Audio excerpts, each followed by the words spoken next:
भज कृष्ण कृष्ण कन्हैया वंशी भजे कृष्ण कन्हैया वंशी भजे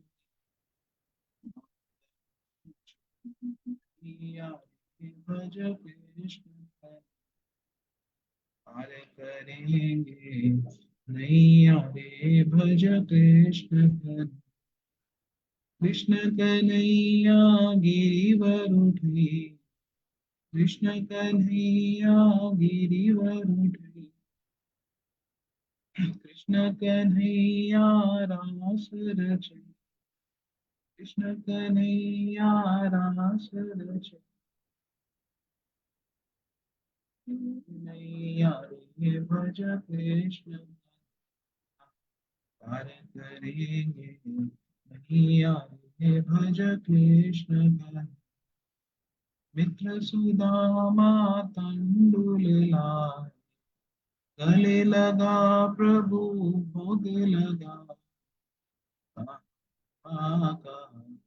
नैया रे भज कृष्ण पार करेंगे नैया रे भज कृष्ण अर्जुन का रथ रन में हा श्याम लिया गिरिधारी भैया भज कृष्ण पार करेंगे नैया हे भज कृष्ण द्रुपद सुधा जब दुष्ट न खे राखी लाज न कीनी दे आगे चीर बढ़ैया हे भज कृष्ण आगे चीर बढ़ैया हे भज कृष्ण कन्हैया पार करेंगे नैया रे भज कृष्ण कन्हैया हरे कृष्ण कृष्ण कृष्ण हरे हरे राम राम राम हरे कृष्ण कृष्ण कृष्ण हरे हरे राम राम हरे हरे कृष्ण कृष्ण कृष्ण हरे हरे राम राम हरे कृष्ण कृष्ण कृष्ण हरे हरे राम राम हरे कृष्ण कृष्ण कृष्ण हरे हरे हरे राम हरे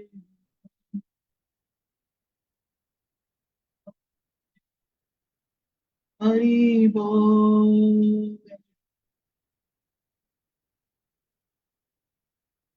निताई गौर हरि बोल हरि बोल जय गौर गौर प्रेमानंदे हरि बोल। और भी कई सुंदर कीर्तन हमने किया। अब भी हम प्रणाम मंत्र करेंगे। जो भक्त अपना वीडियो ऑन कर सकते हैं वो वीडियो ऑन कर लें। प्रणाम मंत्र दिखाओ।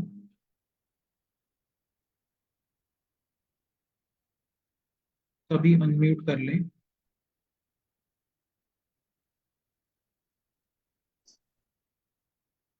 मेरे पीछे पीछे बोलेंगे सब। ओम अज्ञानतिमिरान्धस्य ज्ञानञ्जनशलाकया ज्ञानतिमिरान्धस्य ज्ञानन्दस्य ज्ञानञ्जनशलाकया ज्ञानानन्दशलाकया येन तस्मै श्रीगुरुवे नमः। चक्षुरुन्मीलितं चक्षुरुन्मीलितं येन येन तस्मै तस्मै श्रीगुरुवे एते चांसकला पुंस कृष्णस्तु भगवान् स्वयं।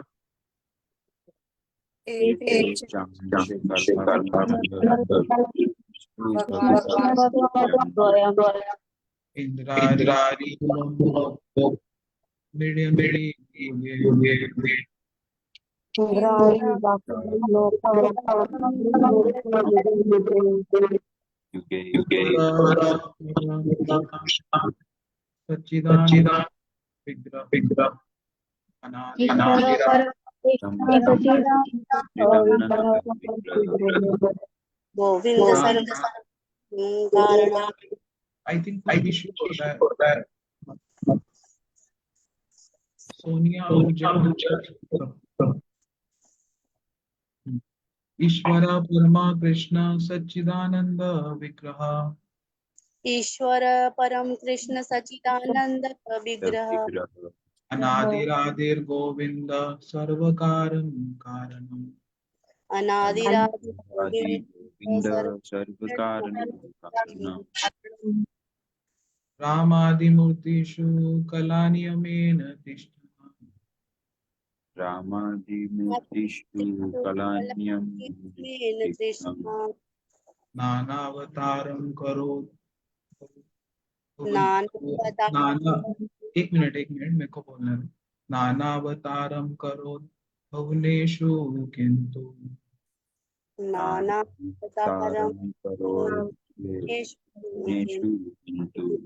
कृष्ण स्वयं संभवत परमापुमानयो कृष्ण स्वयं संभवत गोविंदमादिपुरुषं तमहं भजामि गोविंद श्री कृष्ण चैतन्य प्रभु नित्यानंद कृष्ण चैतन्य प्रभु नित्यानंद श्री अद्वैत गदाधर शिवसादि गौर भक्त वृंद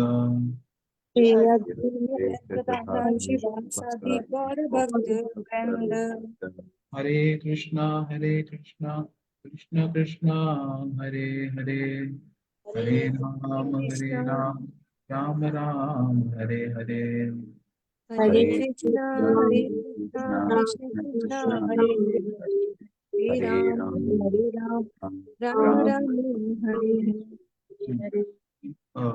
म्यूट कर लीजिए दीदी आप रिप्लेस कर दो पीपीटी जो अभी भेजी है दूसरी। तो बड़े ही सुंदर रूप से हमने अभी जैसे हम इस क्लास को कर रहे थे गौड़ीय विज्ञान हमारी क्लास और इसमें बहुत समय से हमने अभी पिछले सेशन में वैष्णव सदाचार उसको हमने किया भक्ति सदाचार उसको किया और बहुत से जो हमारे विचार हैं उनको हमने श्रवण किया था कि भगवान को की आरती कैसे करते हैं भगवान को भोग कैसे लगाया जाता है और बहुत सारे गौड़ीय जो हमारे मठों में जिस प्रकार से होता है वो सब हमने श्रवण किया था।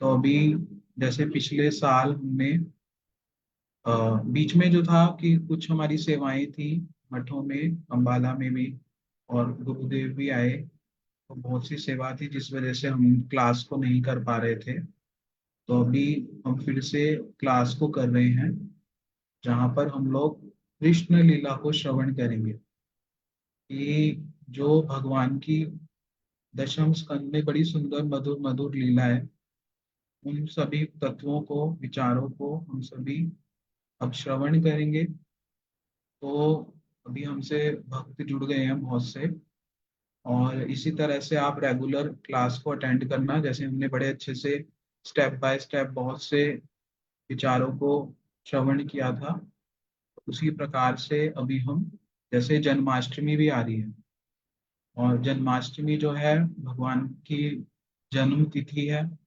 और अगर हम भगवान की लीलाओं को सुनेंगे और उन विचारों को सुनेंगे भगवान के लीला के रहस्य को सुनेंगे लीला तो सब जानते हैं लेकिन उसके पीछे क्या रहस्य जब उनको सुनेंगे तो वो जन्माष्टमी मनाना एक अलग प्रकार का होगा। तो इसी उद्देश्य से हम लोग इस क्लास को फिर से शुरू कर रहे हैं जहाँ पर हम बहुत सुंदर सुंदर लीलाओं को अभी श्रवण करेंगे। हमारे साथ वासुदेव प्रभु जी हरे कृष्णा प्रभु जी दंडवत प्रणाम। हरे कृष्णा प्रभु जी दंडवत प्रणाम। प्रभु जी आप शुरू करें।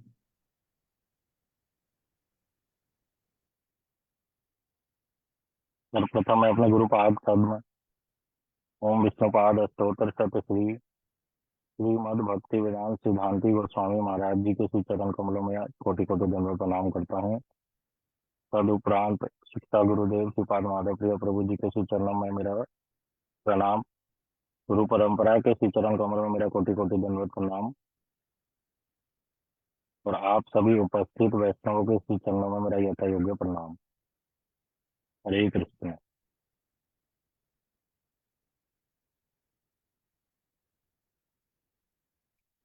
पहली स्लाइड दिखाइए।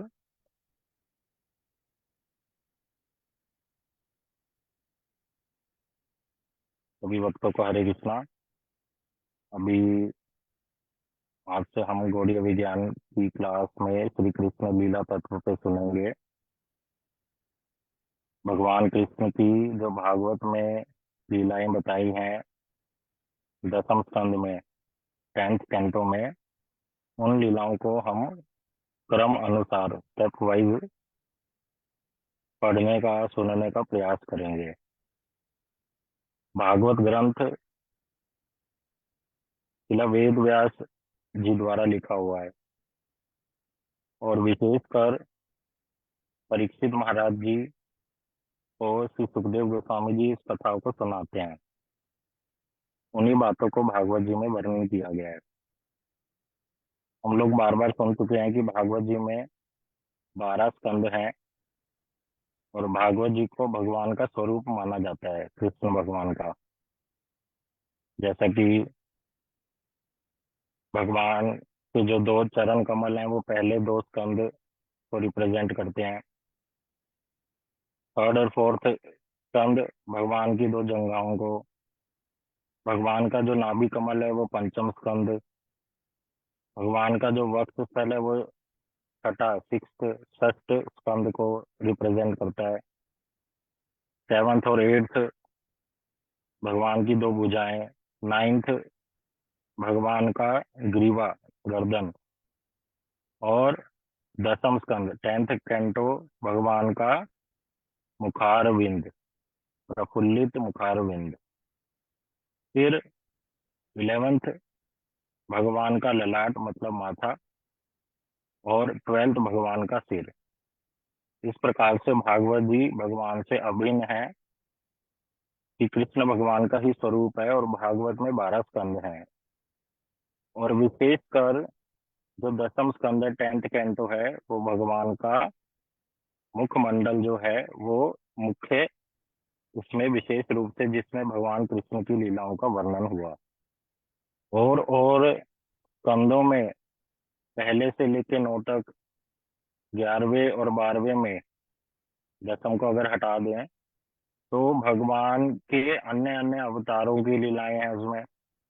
जैसे वामन भगवान, वराह भगवान, भगवान ने नरसिंह रूप धारण किया, प्रहलाद जी की कथा, ध्रुव महाराज जी की कथा है, या अम्बरीश महाराज जी की कथा, एकादशी की महिमा जहाँ से पता चलती है। तो ऐसे ऐसे अलग अलग स्कंदों में वर्णन है। लेकिन भगवान कृष्ण की जो विशेषकर लीलाएं हैं जो उन्होंने ब्रज में करी, वृंदावन में, मथुरा में, द्वारिका में, वो 10th स्कंद में वर्णन है। मेरी आवाज आ रही है सबको ठीक से? हाँ जी। भक्तों से निवेदन है प्लीज अपना दर्शन दिए। बड़े समय से दर्शन नहीं हुए तो स्क्रीन पे आ जाएं कृपा करके। तो इस प्रकार 10th स्कंद में भगवान का लीलाओं का वर्णन है जो उन्होंने ब्रज में, मथुरा में और द्वारिका में करी। हम 26 अगस्त को 26 अगस्त को श्री कृष्ण जन्माष्टमी का उत्सव, उस उपलक्ष्य में ही हम इस कथा का शुभारंभ कर रहे हैं और देखते हैं कितनी कथा को हम सुन पाएंगे। तो हम गुरु वैष्णवों से प्रार्थना करेंगे कि ठीक से हम भागवत की लीला को सुन सकें, पढ़ सकें, अच्छे से हृदयंगम कर सकें। नेक्स्ट स्लाइड दिखाइए।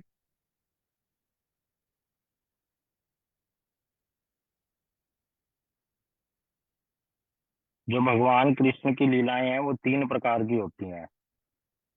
3 प्रकार की मतलब, एक तो वो जो उन्होंने ब्रज में करी, ब्रज मतलब वृंदावन, दूसरा मथुरा में करी, और तीसरा द्वारिका। भगवान ने 3 जगह लीलाएं करी, पहला ब्रज में, दूसरा मथुरा में, और तीसरा द्वारिका में। आगे चलिए।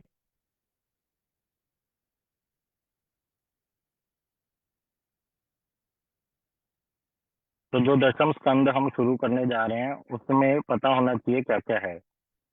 दशम स्कंद में 90 अध्याय हैं। टोटल 90 अध्याय हैं इस 10th कैंटो में। और वो 90 अध्याय कैसे भाग किए गए हैं वो विशेषकर परम गुरु जी अपने भागवत ग्रंथ में हमें बता रहे हैं कि पहले 4 जो अध्याय हैं उसमें भगवान कृष्ण की जन्म लीला का वर्णन किया। कैसे कैसे परीक्षित महाराज जी पहले सुखदेव जी गोस्वामी जी की वंदना करते हैं और उनसे क्वेश्चंस पूछते हैं बहुत सारे कि कृष्ण कौन है और कैसे उनका जन्म हुआ, ये सारा कुछ पूछते हैं, वो सुनेंगे हम। फिर कंस देवकी और वसुदेव जी का विवाह की लीला आती है। कैसे कंस को फिर आकाशवाणी सुनाई पड़ती है, फिर वो कंस देवकी और वसुदेव जी को कारागार में डाल देता है, और पीछे से भगवान और गाय गाय जो धरती का स्वरूप लेती है, कैसे देवी देवता सब मिलकर ब्रह्मा जी के पास जाते हैं, फिर ब्रह्मा जी भगवान के पास। तब भगवान उनको कहते हैं कि आप सभी मथुरा में वृंदावन में जन्म ग्रहण कीजिए और मैं जल्दी ही जन्म ग्रहण करूंगा। फिर हम सुनते हैं कैसे भगवान का फिर जन्म होता है। उस जन्म लीला का वर्णन पहले 4 अध्यायों में श्री सुखदेव गोस्वामी जी ने वर्णन की है। फिर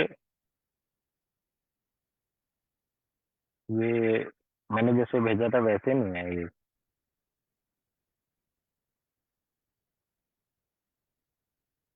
इसको ऊपर नीचे कर दिया शायद।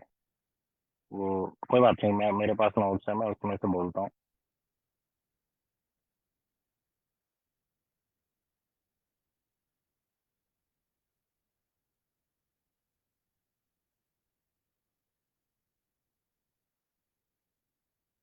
तो पहले 4 अध्यायों में भगवान कृष्ण की जन्म का लीला का वर्णन किया है। फिर 5वें अध्याय से लेके 39th तक, ये हमारा कुछ आज प्रेजेंटेशन में थोड़ा प्रॉब्लम हो गई है, कल से ठीक से भक्तों को यहाँ पे दिखाई देगा। तो 5वें अध्याय से 39th अध्याय तक भगवान की ब्रज में लीला का वर्णन किया गया है। भगवान ने कैसे ब्रज में रहकर मधुर मधुर लीलाएं करी, कैसे जन्म के बाद उन्होंने असुरों को बहुत ही आसानी से वध कर दिया। ये ये क्या दिखा रहे हो आप यहाँ पे? जो मैं बोल रहा हूँ उससे रिलेटेड कुछ भी नहीं है स्क्रीन पर, दीदी दीदी। इससे अच्छा आप फर्स्ट पेज शो कर दीजिए।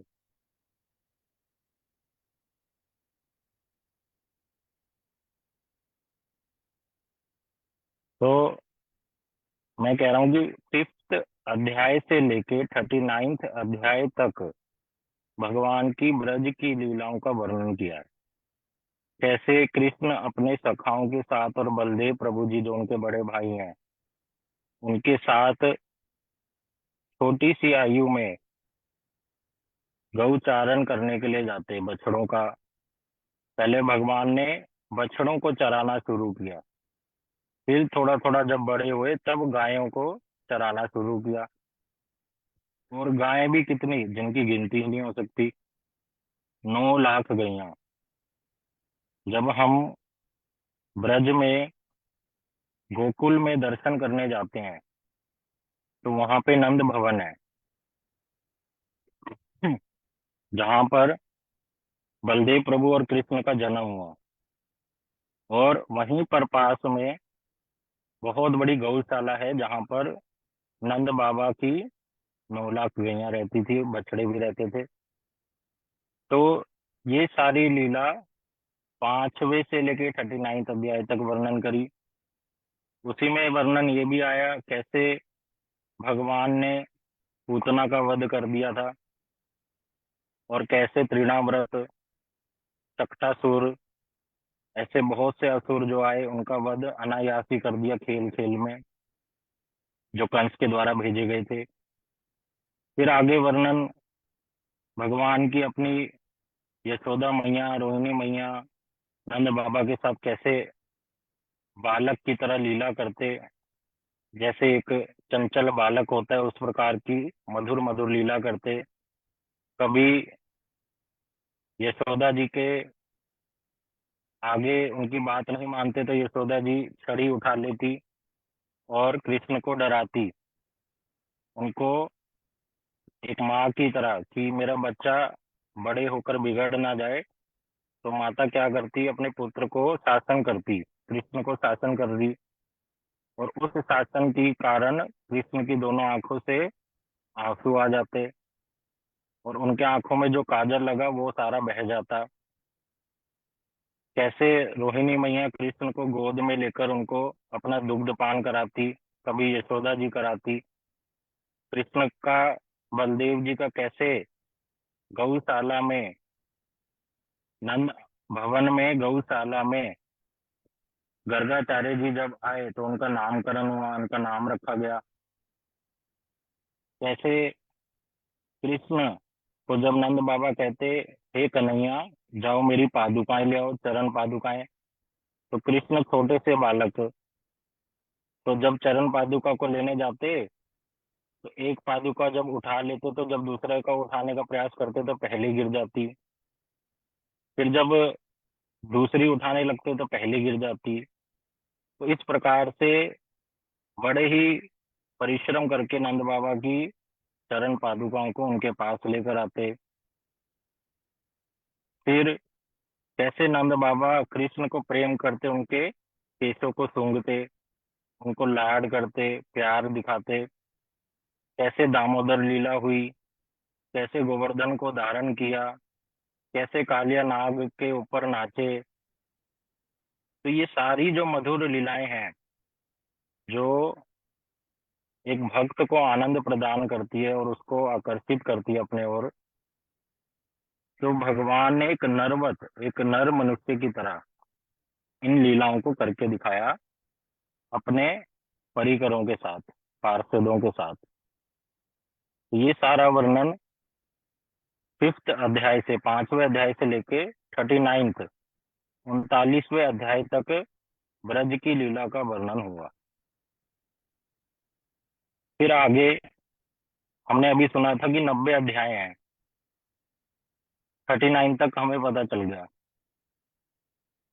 फिर बताया 40वें जो 40वां अध्याय है, उसमें जब कृष्ण को मथुरा से अक्रूर जी लेने आ गए कंस के यहाँ पर, तो उस लीला का वर्णन किया कैसे अक्रूर जी आए और उनको जब लेके जा रहे हैं कृष्ण और बलराम को, तो जब ब्रज की सीमा पर पहुंचे, जहां पर मथुरा और ब्रज की सीमा लगती है, अक्रूर घाट बोलते हैं उसको, उस स्थान पर जब पहुंचे तो कैसे अक्रूर जी को जब अपनी संध्या वंदना करनी थी और यमुना जी में जब स्नान करने लगे तो उनको दर्शन हुआ, यमुना जी के अंदर भी कृष्ण बलराम है और रथ पर बैठे भी कृष्ण बलराम है। तो वो आश्चर्यचकित हुए, ये कैसे हो सकता है।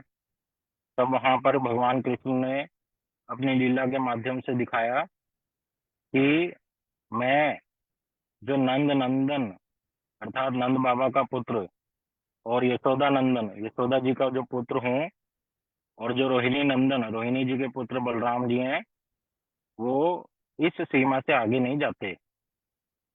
इस सीमा से आगे जाएंगे अब देवकी नंदन कृष्ण और देवकी नंदन बलदेव।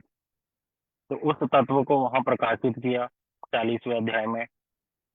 फिर भगवान ने मथुरा में जो लीलाएं करी उसका वर्णन हुआ 41 अध्याय से लेकर 51 तक, 41वें से लेके 91 तक। 41 से लेके 51 तक भगवान ने अध्यायों में भगवान श्री कृष्ण की मथुरा में जो लीलाएं करी उसका वर्णन हुआ। कैसे मथुरा में उन्होंने कंस का वध किया पहले तो, और फिर कैसे वो वहां पर रहते रानियों के साथ, और फिर ये भी वर्णन आया कि वृंदावन की याद में रोते दिन रात। तो इस प्रकार मथुरा में उनकी लीलाओं का वर्णन हुआ। फिर 52 से लेकर 90, टोटल 90 थे, 52 से लेकर 90 अध्यायों में द्वारिका की लीला का वर्णन हुआ। कैसे मथुरा से द्वारिका चले गए थे सारे अपने परिकरों को साथ में लेकर, और कैसे द्वारिका नगरी को बसाया, और कैसे द्वारिका में राजा बनकर एक राज्य को संभाला बलदेव प्रभु जी के साथ।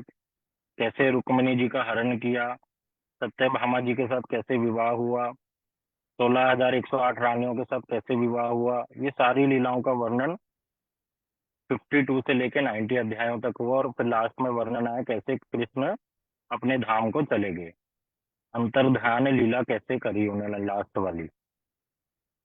तो ये सारी लीलाएं दसम स्कंद में वर्णन है, जो हमारे गुरुजी भागवत में हमें सुनाते हैं।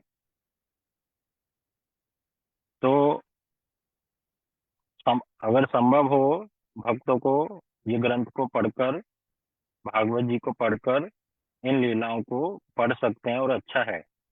भगवान की लीलाओं को जब पढ़ेंगे सुनेंगे तो भक्ति में अच्छे से आगे बढ़ेंगे। विशेषकर बताया जब ब्रज में लीला हुई तो भगवान अपनी गोपियों के साथ भी लीला करे, जिसको बोलते हैं रसी रास लीला। तो जैसे 5th अध्याय से लेकर 39th अध्याय तक ब्रज की लीलाएं थी, उसी के बीच में 5 अध्याय ऐसे हैं जिनको बोला जाता है रास पंचाध्याय, जिसमें भगवान की श्री रास लीला, जो उन्होंने रास लीला करी, तो उस लीला का वर्णन इन 5 अध्याय में। और वो अध्याय कौन से, 29 से लेकर 33 तक। उसमें भगवान गोपियों के साथ कैसे रास लीला करते हैं वो सारा वर्णन हुआ। कैसे भगवान अपनी बंसी बजाते हैं और सारी गोपियां एकत्रित हो जाती हैं राधा रानी के साथ, और कैसे फिर कृष्ण अंतर्ध्यान हो जाते हैं लीला में से, छुप जाते हैं, और फिर गोपियां गोपी गीत गाकर कृष्ण को बुलाती हैं, और फिर कृष्ण रास लीला में मंद मंद मुस्कुराते हुए, थोड़ा सा शर्माते हुए प्रकट हो जाते हैं। तो इस प्रकार की लीलाओं का वर्णन उसमें रास पंचाध्याय में हुआ। तो भगवान ने इस प्रकार से जो जो लीलाएं करी, सुखदेव गोस्वामी जी ने परीक्षित महाराज जी को जो बताया वो इन 90 अध्यायों में बताया। विशेषकर भगवान की जो ब्रज में लीला हुई उसको 3 भागों में और बांटा। ब्रज में जो लीला हुई 5वें अध्याय से जो 39 अध्याय तक हमने सुना कि उसमें लिखा हुआ है, तो ने भगवान जो है ब्रज में 10 से 11 वर्ष तक रहे थे। फिर उसके बाद मथुरा चले गए थे। जब भगवान की आयु 10 वर्ष कुछ महीने की थी, 10 वर्ष जब कुछ महीने के थे भगवान, तो उसके बाद भगवान मथुरा चले गए थे। तो उसमें भी बताया कि विशेषकर भगवान की 3 प्रकार की लीलाएं होती हैं। पहली बाल्य लीला, दूसरी पौगंड लीला, तीसरी कैशोर लीला।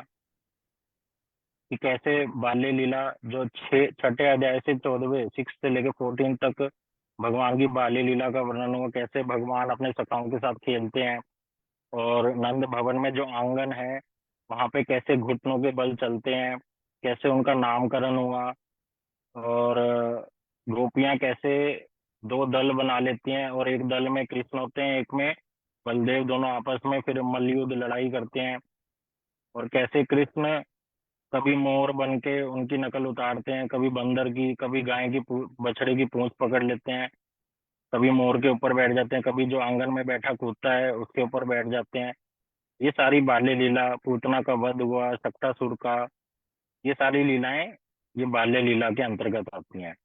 फिर जब भगवान थोड़े बड़े हुए, कोगंड लीला, तो उसके विषय में 15 से लेके 20 तक अध्यायों में उनका वर्णन हुआ, कैसे भगवान ने सुंदर सुंदर पोगंड लीला करी और उसमें गौ चारण कराना, गोवर्धन को धारण करना, कालिया नाग को मथना, ये सारी लीलाएं, दामोदर लीला होगी, ये सारी लीलाएं उसमें वर्णन हुई। फिर आगे विशेषकर कैशोर लीला जिसमें रास लीला का वर्णन आया। तो ये सारी लीलाएं भगवान ने जो करी वो 90 अध्यायों में वर्णन है। किसी को कुछ पूछना है, समझ ना आया हो?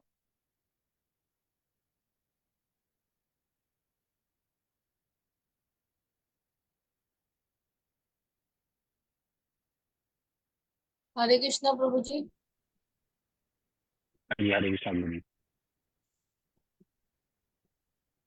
हरे कृष्णा। हरे कृष्णा दीदी, आवाज आ रही है? हाँ जी प्रभु जी, जो आपने बताया कि 6 से जो 6 से जो 14 अध्याय है उसमें बाल्य लीलाएं हैं, और हाँ जी। जो 15 से 20 अध्याय है उसमें पोगंड लीला है, और जो हम्म। किशोर लीला है वो 21 से 39 अध्याय में है, या फिर 29 से 33 जो आपने रास लीला का वर्णन करा वो वाले अध्याय है? नहीं, 21 से 39। ठीक है। हाँ जी। किसी और का कोई क्वेश्चन हो?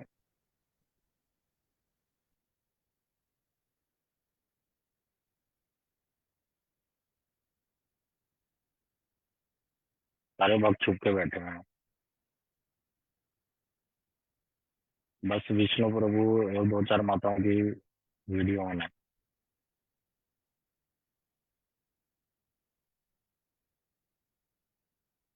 तो आज हमने श्रवण किया कैसे दशम स्कंद में भगवान की 90 अध्यायों में कौन कौन सी लीलाओं का वर्णन है। 3 प्रकार की लीला हमने सुनी, ब्रज में जो लीला करी भगवान ने, दूसरा हमने सुना मथुरा में, तीसरा द्वारिका में। फिर हमने ब्रज में सुना था कैसे उनकी बाल्य, पौगंड और कैशोर लीला होती है, और रास लीला का भी हमने थोड़ा सा सुना। तो ये हमने अध्यायों का सुना कैसे अध्यायों को बांटा गया है और भगवान की लीलाओं का वर्णन किया गया है। तो कल से हम पहले अध्याय से ही शुरू कर देंगे, और पहले अध्याय में, दशम स्कंद के पहले अध्याय में जो टॉपिक्स कवर होंगे वो ये है कि कैसे सुखदेव गोस्वामी जी के समक्ष श्री परीक्षित महाराज क्वेश्चंस करते हैं, उनसे प्रश्न पूछते हैं। किस प्रकार के प्रश्न पूछते हैं? ये पूछते हैं, एक मिनट, जैसे माता रोहिणी के नित्य पुत्र जो बलदेव हैं, माता देवकी के गर्भ से किस प्रकार प्रकट हुए। दूसरा पूछते हैं, जन्म के उपरांत श्री कृष्ण ने किस कारणवश मथुरा से गोकुल में गमन किया। क्या पूछ रहे हैं कि जन्म, जब भगवान कृष्ण का जन्म हो गया तो वो मैं मथुरा से फिर गोकुल क्यों चले गए थे जन्म लेते ही। तीसरा उन्होंने पूछा, कृष्ण ने अपने बंधु बांधवों के साथ कहाँ अवस्थान किया, कहाँ पर रहने लगे, और उन्होंने ब्रज में और मथुरा में कौन कौन सी लीलाएं करी। हे सुखदेव गोस्वामी जी मुझे बताइए। फिर पूछा, किस कारणवश भगवान कृष्ण ने अपने मामा कंस का वध कर दिया। फिर पूछा, द्वारिका में कितने वर्षों तक रहे। और फिर पूछा, भगवान कृष्ण की कितनी महिषियां थी, महिषियां मतलब पत्नियां। तो इस प्रकार से देखो, शुरू से लेके एंड तक उन्होंने सारे क्वेश्चंस पूछ लिए, इसमें सारी 90 अध्याय आ गए। परीक्षित महाराज जी ने क्वेश्चंस क्यों पूछे? क्योंकि जब सुखदेव गोस्वामी जी 9th कैंटो मतलब नवम स्कंद तक कथाओं को जब बता चुके थे भक्तों की, तो उन्होंने संक्षेप में बहुत छोटे में ही कृष्ण लीला को बता दिया था कि ऐसे कृष्ण का जन्म हुआ, ब्रज में रहे, मथुरा में चले गए, फिर द्वारिका चले गए, ऐसे ऐसे उन्होंने थोड़ा थोड़ा सा वर्णन कर दिया। तो जब उन्होंने, जो परीक्षित महाराज हैं, जो बिना कुछ खाए बिना कुछ पिए 4 दिन से कथा सुन रहे थे, केवल 3 घंटा कथा नहीं जैसे हमारी भागवत होती है, तो 24 घंटे में लगातार 24 घंटा कथा कीर्तन चल रहा है। सोचिए कैसा परिवेश होगा उस समय कि सुखदेव गोस्वामी जी बैठे हैं आसन पर, उनके सामने हैं परीक्षित महाराज जी और बहुत सारे भक्त। परीक्षित जी प्रश्न कर रहे हैं और सुखदेव जी उत्तर दे रहे हैं। उत्तर कौन सा दे रहे हैं? भागवत कथा का। और कथा कैसे चल रही है? 24 घंटे में 24 घंटे, कोई उठ नहीं रहा है, कोई कहीं नहीं जा रहा है, कोई कुछ खा नहीं रहा है, कोई कोई कुछ भी नहीं पी रहा है, कोई मल त्याग नहीं करने जा रहा है, कोई अपनी, परीक्षित जी राजा थे, कोई राज्य का कार्य नहीं कर रहे हैं। क्यों? क्योंकि उन्हें बड़ा आनंद आ रहा है, उनको ऐसे रस की प्राप्ति हो रही है जिसके कारण जो छोटा रस है वो अपने आप ही चला गया। मतलब उनको कृष्ण कथा का जो रस मिल रहा है, उस रस के आनंद में वो ऐसा डूब गए कि भूख प्यास और दूसरी जो एक्टिविटीज हैं डेली की, उसके प्रति कोई भी उनकी रुचि नहीं रही, अपने आप ही ऐसा हो गया। तो ये कृष्ण कथा का क्या है? लक्षण है। लेकिन हमारे साथ ऐसा होता नहीं है, क्योंकि अभी हमारा जो लेवल है वो बड़ा लो है, ऐसी रुचि नहीं हो पाती। हमारा होता है कि 1 घंटा कब पूरा हो जाए, या 2 घंटे है तो 2 घंटे कब खत्म होंगे। तो इस प्रकार की भावना हमारे में हृदय में आने लगती है। लेकिन धीरे धीरे जब इस कृष्ण कथा को सुनेंगे, क्योंकि इसी को औषधि बताया, मेडिसिन बताया, क्योंकि हम लोग बीमार हैं, तो उस बीमारी को यही कथा सुन सुन के ऐसी रुचि हमारी जागृत हो जाएगी जैसे परीक्षित जी की है। तो चौथे दिन पूछा सुखदेव जी ने कि कुछ खा लो, कुछ पी लो। तब सुखदेव, परीक्षित जी ने बताया कि जो कृष्ण कथा का पान है, इसी को मैं पान करना चाहता हूँ आपके मुखार बिंद से। तो इस प्रकार श्री परीक्षित महाराज जी ने वहां पर कृष्ण कथा का ही पान करना सर्वश्रेष्ठ बताया। तब सुखदेव जी ने जब उनको कृष्ण कथा को संक्षेप में बता दिया, तब परीक्षित जी के मन में आया कि मैं तो सुनने के लिए कृष्ण कथा ही बैठा था। अभी तक तो मेरे को कभी ध्रुव महाराज, प्रहलाद महाराज, अम्बरीश महाराज, भगवान के अवतारों की कथाओं को सुनाया मुझे, लेकिन जिसके लिए मैं बैठा हूँ, जिसके लिए मैं तरस रहा था, उस कथा को बड़ी जल्दी खत्म कर दिया। इसी कारण से परीक्षित महाराज जी ने वहां पर क्वेश्चन किया, और सुखदेव जी भी देखना चाह रहे हैं कि परीक्षित जी की क्या इच्छा है। तो इन प्रश्नों को जब सुना सुखदेव जी, वो प्रसन्नचित्त हुए और कहा कि मैं तुम्हें लीलाओं का वर्णन करूंगा। इस प्रकार से फिर 90 अध्यायों में सुखदेव जी ने परीक्षित जी का उत्तर दिया, जो जो परीक्षित जी ने पूछे थे, और वो सारी क्या है? कृष्ण लीला। तो ये वर्णन हुआ प्रथम अध्याय में। फिर प्रथम अध्याय में और क्या टॉपिक कवर है? पहला बताया कि सुखदेव गोस्वामी जी से परीक्षित महाराज जी ने प्रश्न किए। दूसरा बता रहे हैं, जब पृथ्वी देवी जो गाय का रूप धारण कर कर ब्रह्मा और देवताओं के पास आती हैं रोते हुए कि मेरे ऊपर बहुत भार बढ़ गया है असुरों का, इस भार को मैं सहन नहीं कर सकती, तब ब्रह्मा जी और देवी देवताओं के साथ मिलकर पृथ्वी देवी कहाँ जाती है? भगवान के पास। तब ब्रह्मा जी समाधि में क्षीरोदक्षाई विष्णु जी को पुकारते हैं, और समाधि में फिर भगवान उनको आंसर देते हैं, उत्तर देते हैं कि किस प्रकार से मैं वृंदावन में, ब्रज में जन्म ग्रहण करूंगा, और मेरे बड़े भाई बलदेव प्रभु भी जन्म ग्रहण करेंगे, मेरी शक्ति योग माया जी भी वहां आएंगी, और किस प्रकार से आप सब भी अब जन्म ग्रहण कर लो, समय आ गया है। तो भगवान के कहने पर सभी देवी देवता भगवान के आज्ञा का पालन करने के लिए चले गए। फिर तीसरा टॉपिक इसमें कवर है कि कैसे देवकी जी और वसुदेव जी का विवाह हुआ आपस में। और फिर विवाह जब हो गया संपन्न, जब कंस रथ को लेके जा रहा है, तो फिर आकाशवाणी हुई कि देवकी की 8वीं संतान तुम्हारे वध का कारण, तुम्हारी मृत्यु का कारण बनेगी। तो उस बात को भी यहाँ पर बताया प्रथम अध्याय में। और फिर कैसे कंस देवकी को मारने लगता है, लेकिन वसुदेव जी उनको बचा लेते हैं। और फिर वसुदेव जी कहते हैं कि हमारी जितनी भी संतान होगी मैं तुम्हें लाके दूंगा, तुम उनका वध कर देना। और फिर कंस कैसे कारागार में उनको बंद कर देता है और कैसे 6 बालकों को मार देता है। और फिर 7वीं संतान देवकी जी की स्थानांतरण ट्रांसफर हो जाती है कहाँ पर, रोहिणी जी के गर्भ में, जिनका हुआ बलदेव प्रभु नाम। और 8वीं संतान कैसे वसुदेव जी टोकरी में अपने सिर पर धारण कर कर यमुना जी के मार्ग से कहाँ ले जाते हैं, श्री गोकुल में। और फिर वहां पर जाकर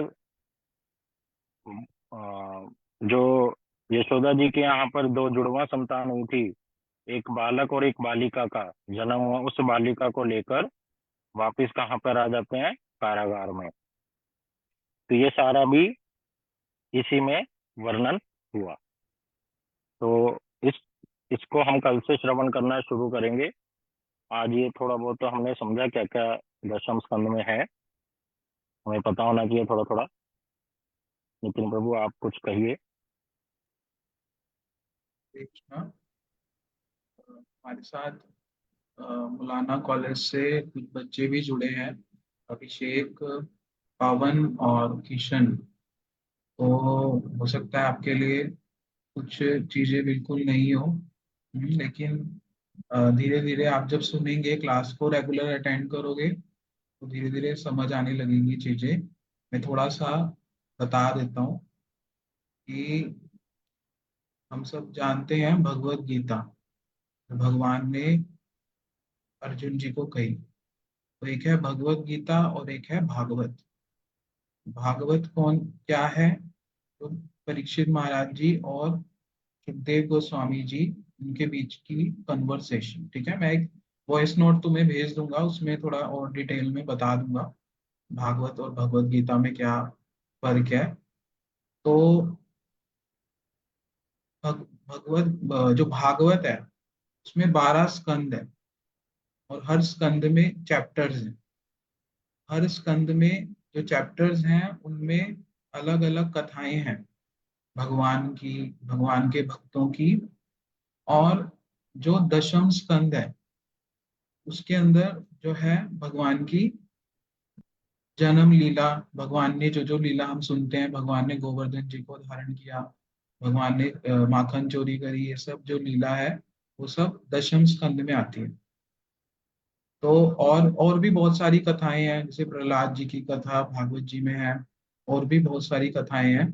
तो अभी क्योंकि जन्माष्टमी आ रही है, इसलिए हम लोग कृष्ण कथा को श्रवण कर रहे हैं। ठीक है, तो अगर कुछ डाउट आता है आप लोगों का, पर्सनली मुझसे मैसेज करके पूछ सकते हो।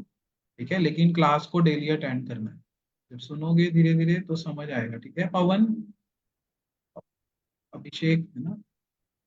तो ये आप लोगों के लिए था। बाकी जो क्लास में हमने आज श्रवण किया कि दशम स्कंद के विषय में, कि जो दशम स्कंद है वो क्या है, भगवान का मुखमंडल है। तो प्रश्न ये उठता है कि जो पहले के, जब दशम स्कंद भगवान का मुखमंडल है, मूल है, तो सुखदेव गोस्वामी जी ने पहले से ही क्यों नहीं वर्णन कर दिया भगवान की लीलाओं का? उससे पहले इतनी सब लीला क्यों सुनाई?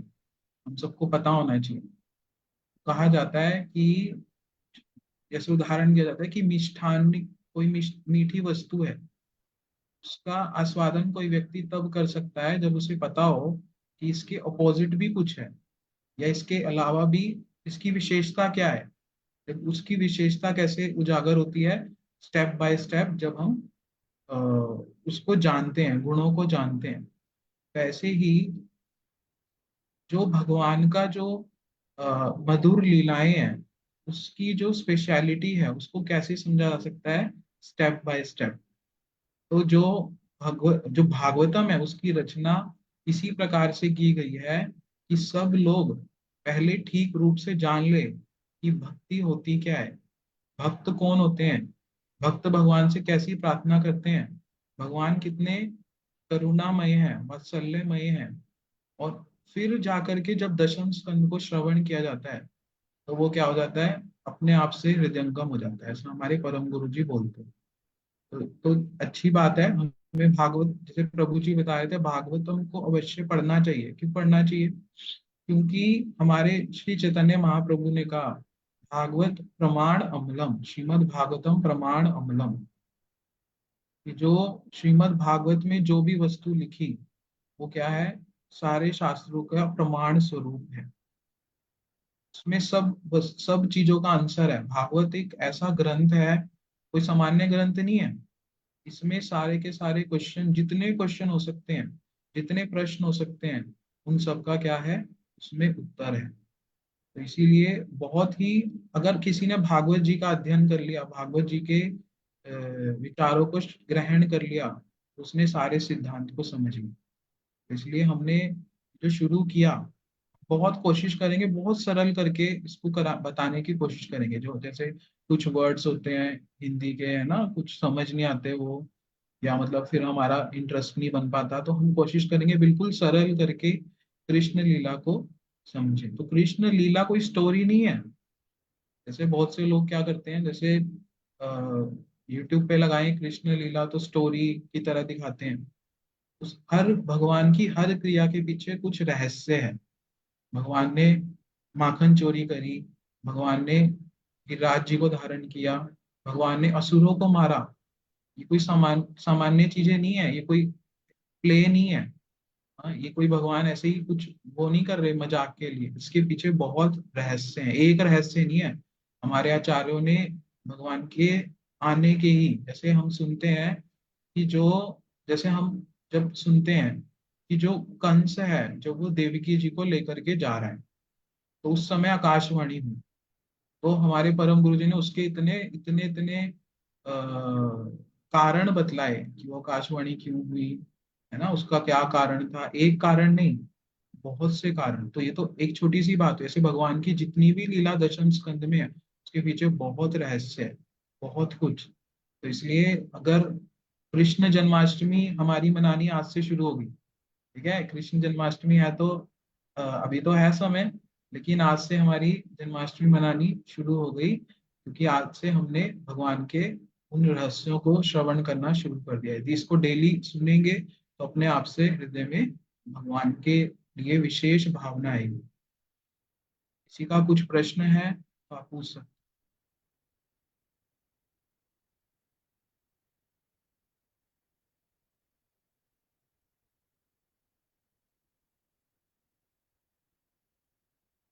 प्रश्न तो नहीं है, तो फिर अभी कल से हम लोग इसी प्रकार से 9 बजे से क्लास को करेंगे।